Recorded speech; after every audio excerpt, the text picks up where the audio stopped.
Good morning बच्चों। कल तुम लोगों को मैंने नेशनल इनकम मेथड के जरिए कैसे कैलकुलेट किया जाता है उसको मैंने बताया था। सबको समझ में तो आ ही गया होगा। आज हम लोग देखेंगे कि how to calculate national income by expenditure method. मैंने पहले भी तुम लोगों को बताया है कि नेशनल इनकम 3 तरह से कैलकुलेट की जाती है।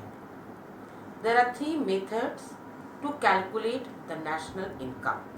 One is income method, number 2 expenditure method, number 3 value added method. अब यहाँ पे हम देखेंगे कि नेशनल इनकम जो है वो एक्सपेंडिचर मेथड से कैलकुलेट कैसे करेंगे। तो एक्सपेंडिचर मेथड से कैलकुलेट करते समय हमें 4 कंपोनेंट को पकड़ना है। जैसे यहाँ पे एनएनपीएफसी और नेशनल इनकम हम निकालेंगे। सबसे पहले इसमें हमें 4 कंपोनेंट देखना है। नंबर 1 जिसको बोलते हैं private final consumption expenditure. Number 1 क्या है? Private final consumption expenditure. Number 2 government final consumption expenditure. Number 3 gross domestic capital formation plus number 4 net export. लेकिन आपको ये देखना है कि अभी हमारा नेशनल इनकम नहीं हुआ है। यहाँ पे क्या है? नेशनल इनकम क्या है? ये निकल रहा है जीडीपी एमपी। ठीक है, जीडीपी एमपी में ये चारों कंपोनेंट हमारा आएगा। National income NNPFC is equal to first क्या देखेंगे? GDP MP. तो जीडीपी एमपी में 4 कंपोनेंट आता है। फर्स्ट है number 1 private final consumption expenditure. खूब ध्यान से सुनो। Number 1 private final consumption expenditure. यहाँ पे मैंने शॉर्ट में लिखा है कंजम्प, लिखा है कंजम्पशन एक्सपेंडिचर। इसका मतलब है कि जो house hold sector consumption purpose से जो भी खर्चा करते हैं उसको हम लोग क्या बोलते हैं? Private final consumption expenditure plus government final consumption expenditure. First क्या होता है? हाउस होल्ड सेक्टर क्या खर्चा कर रहा है। नंबर 2 गवर्नमेंट सेक्टर क्या एक्सपेंडिचर कर रहा है। तो इसको हम लोग कैसे बोलते हैं? Government final consumption expenditure. Number 3 plus gross domestic capital formation. फिर से एक बार देखेंगे, ग्रॉस डोमेस्टिक कैपिटल फॉर्मेशन। ठीक है, ग्रॉस डोमेस्टिक कैपिटल फॉर्मेशन को हम लोग बोलते हैं जो है प्रोड्यूसर एक्सपेंडिचर या इन्वेस्टमेंट एक्सपेंडिचर, है ना। ग्रॉस डोमेस्टिक कैपिटल फॉर्मेशन का एक और क्या नाम है? इन्वेस्टमेंट। तो इन्वेस्टमेंट एक्सपेंडिचर हो गया। और plus net export. Net export का एक फॉर्मूला होता है एक्सपोर्ट माइनस इंपोर्ट। क्या है? नेट एक्सपोर्ट का फॉर्मूला है एक्सपोर्ट माइनस इंपोर्ट। तो नेशनल इनकम अगर निकालना है, पहला मुझे क्या करना है? जीडीपी एमपी निकालना है।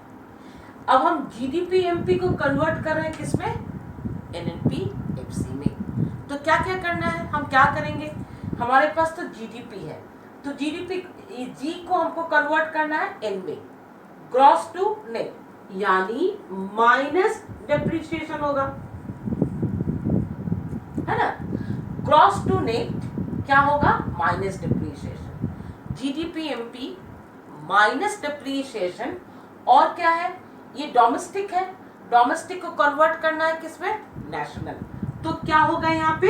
एनएफआईए। क्या हमारे यहाँ पे हो रहा है? एनएफ।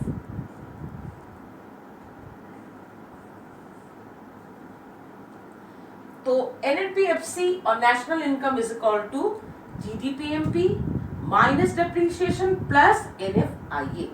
ठीक है,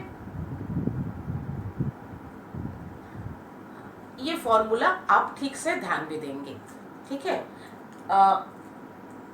यहाँ पे NNPFC निकालने के लिए क्या करना है, GDPMP plus minus depreciation plus NFIA।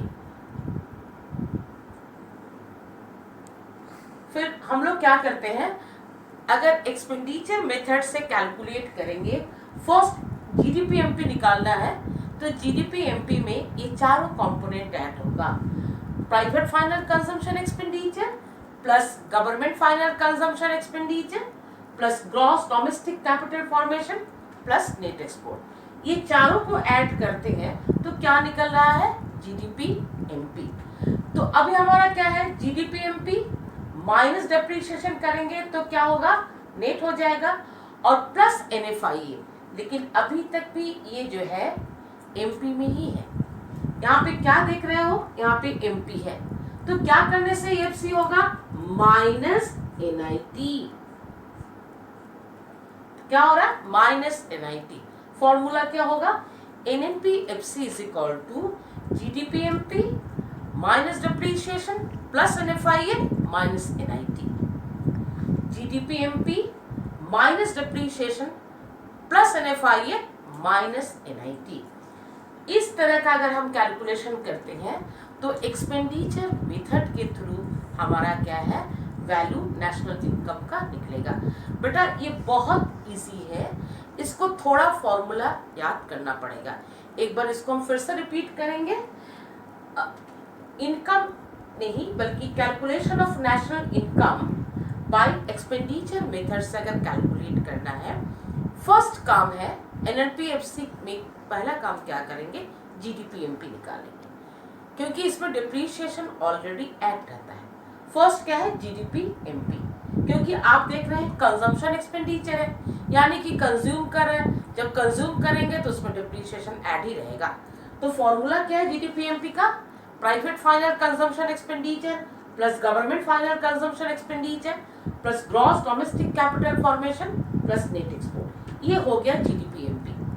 अब GDPMP को कन्वर्ट करना है NNPFC से, तो GDPMP minus depreciation plus NFIA minus NIT। ये बहुत जल्दी तो एक दिन में नहीं होगा बेटा, बच्चों इसको प्रैक्टिस करना है। जब आप प्रैक्टिस करते जाएंगे तो ये क्या है, बहुत इजी होगा। और एक बात ध्यान देना है, ग्रॉस डोमेस्टिक कैपिटल फॉर्मेशन को हम लोग दो भागों में बांटते हैं। इसमें क्या है, fixed capital formation plus change in stock. यहाँ पे डेल्टा का जो सिंबल है, this is change in stock. Gross domestic capital formation जो देख रहे हो, इसका दो भाग है। Number one, fixed capital formation plus change in stock. और एक छोटा सा चीज तुम लोग को बता दूं, change in stock is equal to closing stock minus opening stock. Change in stock is equal to closing stock minus opening stock. अब तुम्हारा दो मेथड मैंने कंप्लीट कर दिया। लास्ट क्लास में तुम लोगों ने इनकम मेथड से कैलकुलेशन किया था, आज तुम लोग जो है एक्सपेंडिचर मेथड से कैलकुलेट किए हो। अगर तुम लोग को अच्छा लग रहा है और समझ में आ रहा है तो एक लाइक और एक सब्सक्राइब